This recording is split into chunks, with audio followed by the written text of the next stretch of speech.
We have community volunteers who are brought in as and when we need them. One of the greatest challenges of the CHIPS program is linkage with the community. And it's probably about a third batch of people to be recruited. They are recruited as more of community mobilizers, community services to ensure that then the linkage between us and the community is strengthened. We are not looking for nursing services. We are looking for these community mobilizers, community engagement, etc., to do what is very crucial in our communities. Well, so that's Dr. Tenkorang Boaji. A number of things stand out in that response. These are community volunteers. This is actually the third batch. It didn't give the specifics, but if we're going to hazard a guess, and it's going to be 5,000 each. We're talking about some 15,000 senior high school graduates. That's just for the benefit of analysis. But we'll delve deeper to find out exactly how many of them, if this is the third batch of senior high school graduates that are going to serve as nursing assistants. Joining me in studio is David Tenkorang. He is the General Secretary of the Ghana Registered Nurses and Midwives Association. Mr. Tenkorang, good evening. Thank you for joining us on Ghana Tonight. Good evening, my brother. You heard the Director General of the Ghana Health Service. Does his response answer the questions that you had 48 hours ago? All right. Thank you for having me, and good evening to your teaming and cherished viewers. Dr. Tenkorang Boaji is a man I respect so much, and he's done extremely well when he took over as the Director General. And I have that personal touch with him.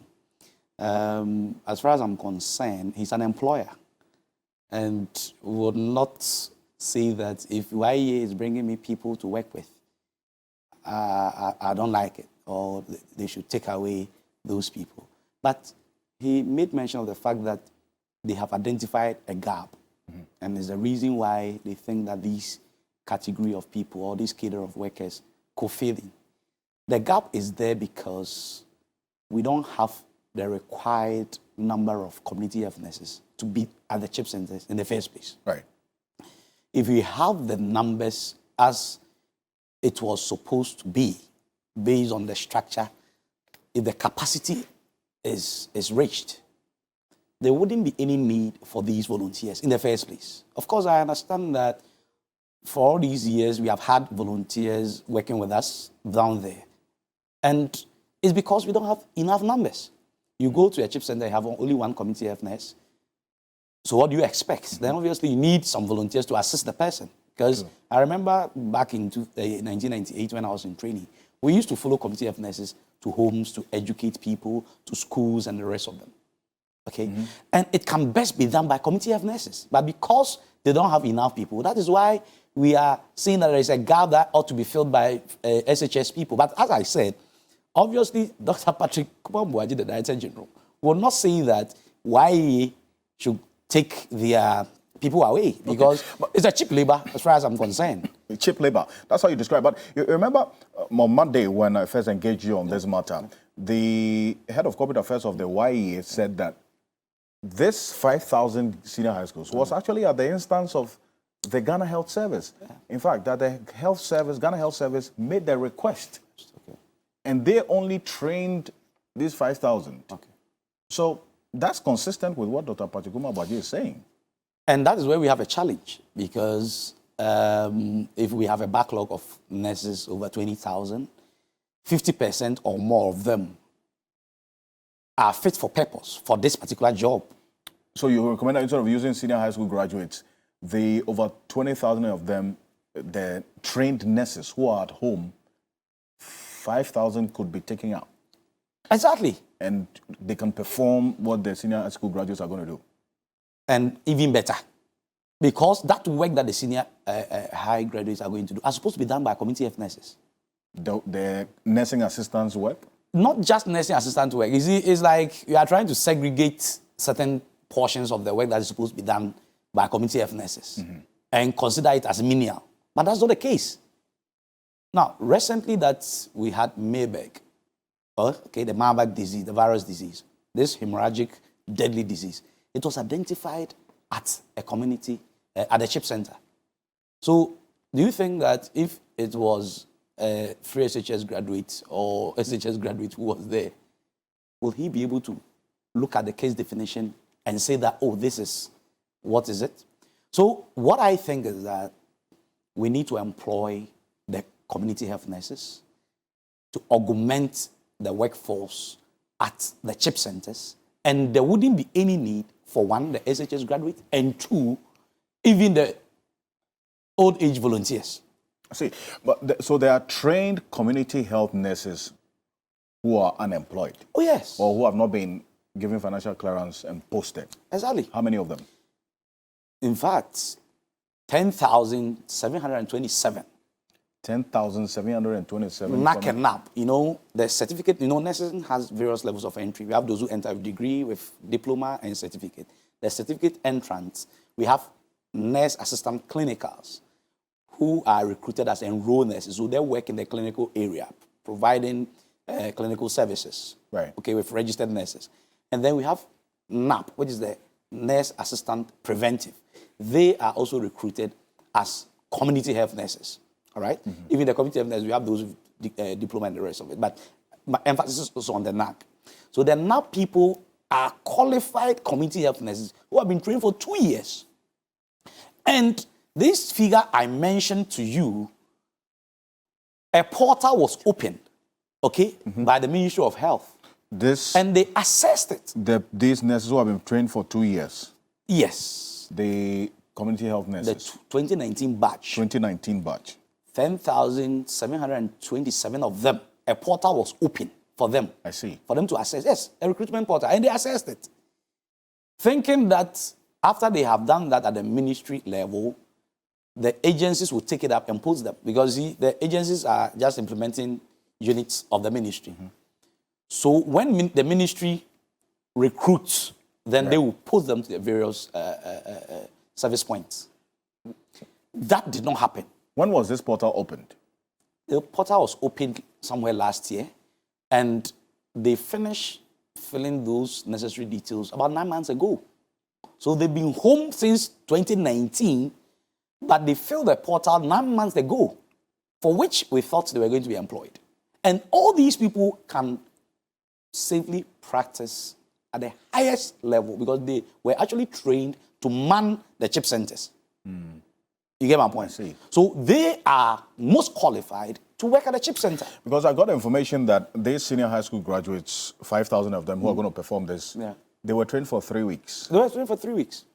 And these community health nurses have been trained for 2 years. 2 years. Professional nurses. Professional nurses. Who you say can perform these tasks even better than the senior high school graduates. Have you made a case to the Ghana Health Service? Well, we've heard Dr. Patrick Baji, but as an association, have you made a case to him or the health service itself? What are they saying about this? Let me tell you what we go through as an association. Now, when nurses qualify, when they sit for their licensing exams and they pass, we first knock the doors of the Nurses and Midwifery Council, the regulator. They know the people, or they examine the student. So when we get the list, or when we knock their doors, we prompt them. Sometimes it delays. We prompt them, and then they quickly forward the list of the successful candidates, or if you like, the successful nurses, to the ministry. Then the Ministry of Health will then push it to Ministry of Finance for financial clearance to be released. So as an association, we follow through all this process because we think that, of course, when you see a young man in a Zongo, he's likely to become an allergy one day. So although they are not yet our members fully after school, because they are potential members, we take active interests in their employment and their welfare. Okay, that's what we stand for. So we follow it through to Ministry of Finance. And I remember there was quite a number of nurses who were unemployed. And we followed through. And 2019, 2020, we had about 4 successive financial clearances to clear all those backlogs. I see. So how many of them? The numbers I will not be able to immediately recall, but there were quite a number. Over about 40,000 like that. I mean, and the financial clearance was given? Financial clearance were given in succession. So all of them were employed. But from 2019 to 2021, the backlog had built up again. And that is what we wanted to avoid, because we saw nurses and midwives picketing in uniforms, which... Yeah, I'm going to show you that video of... they picketed yesterday exactly. at the office of the Ministry of Finance. The Ministry of Finance, and they also went to the Ministry of Health. But you were making the point about when that video is ready, I'll let you see. Exactly. So what I'm trying to say is that, I mean, it demeans the profession. When I see my colleagues picketing in uniform, as a leader, it touches my heart. That is why we said, okay, you relax. We will fight for you to get a financial clearance for you. And we did that consistently for the 4 financial clearances that were released. And the 5th one came up. The 5th one was what was supposed to employ these knack and nap people. Right. They fill the portal all right, but it turned out to be something else. Well, take a look at this. The nurses that Mr. David Tenkorang is talking about, the over 20,000 of these nurses that have been trained and they are at home, have not been employed. Take a look and listen to them.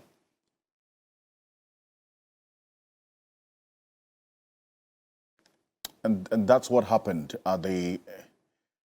This is the Ministry of Finance, office. Yeah.